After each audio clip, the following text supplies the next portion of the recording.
मजमूई सेहत और आंतों की सेहत का आपस में गहरा ताल्लुक है। अगर आंतें सेहतमंद नहीं हैं तो मजमूई सेहत को बेहतर बनाना बहुत मुश्किल हो जाता है। आंतों के मसाइल और उनकी कमजोरी बहुत से अफराद को निशाना बनाती है। इन बीमारियों का ज्यादातर वो लोग शिकार होते हैं जो गैर मतवाज़िन ग़िज़ा इस्तेमाल करते हैं या वो लोग जो ज़हनी दबाव का शिकार रहते हैं। आंतों की कमजोरी की सूरत में कई तिब्बी अलामात ज़ाहिर हो सकती हैं। इन अलामात में बदहज़मी, थकावट, नींद के मसाइल, वजन में कमी, जल्द के मसाइल, आधे सर का दर्द और रवैये में तब्दीली शामिल है। अद्वियात के इस्तेमाल के अलावा आंतों की कमजोरी को दूर करने के लिए मुख्तलिफ घरेलू इलाज भी इस्तेमाल किए जाते हैं। इनकी मदद से आसानी के साथ आंतों की कमजोरी को दूर करके उन्हें सेहतमंद बनाया जा सकता है। आंतों की कमजोरी को दूर करने के लिए अगर आज की वीडियो में बताए गए 5 इलाज या तरीके अपनाए जाएं तो मुअस्सर नताइज हासिल किए जा सकते हैं। नंबर 1, ज़हनी दबाव में कमी। आंतों की कमजोरी या उनके दूसरे मसाइल को खत्म करने के लिए ज़हनी दबाव से छुटकारा पाना निहायत जरूरी होता है। ज़हनी दबाव से निजात हासिल करने के लिए मुख्तलिफ तरीके इस्तेमाल किए जा सकते हैं। इन तरीकों में सर फहरिस्त है योगा।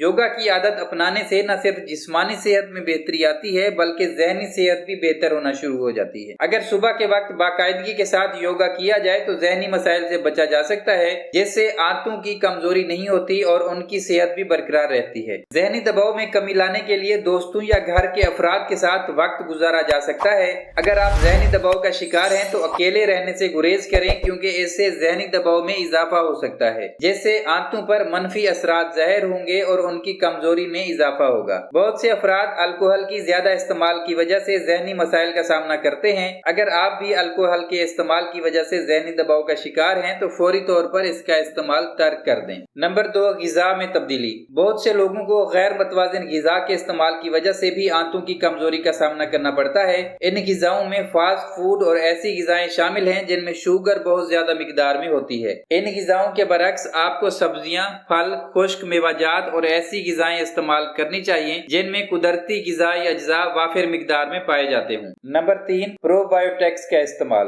प्रोबायोटिक्स के इस्तेमाल को मैदे और आंतों की सेहत को बेहतर और बरकरार रखने के लिए जरूरी तस्वुर किया जाता है। अगर प्रोबायोटिक्स के इस्तेमाल को तर्क कर दिया जाए या इन्हें मुख्तलिफ ग़िज़ाओं से हासिल न किया जाए तो मैदे और आंतों की सेहत को बरकरार रखना मुश्किल हो जाता है। प्रोबायोटिक्स को मुतवाज़िन मिकदार में हासिल करने के लिए दही जैसी ग़िज़ाओं को इस्तेमाल किया जा सकता है। नंबर 4, पानी का ज्यादा इस्तेमाल। पानी को ज्यादा मिकदार में इस्तेमाल करने से आंतों में मौजूद नुकसानदेह बैक्टीरिया कम होना शुरू हो जाते हैं। इसके अलावा पानी को ज्यादा मिकदार में इस्तेमाल करने से कब्ज जैसी तिब्बी अलामात की शिद्दत में कमी आती है। पानी को अगर ज्यादा मिकदार में इस्तेमाल किया जाए तो आंतों की कमजोरी को दूर करके उन्हें सेहतमंद बनाया जा सकता है। नंबर 5, नींद की कमी से छुटकारा।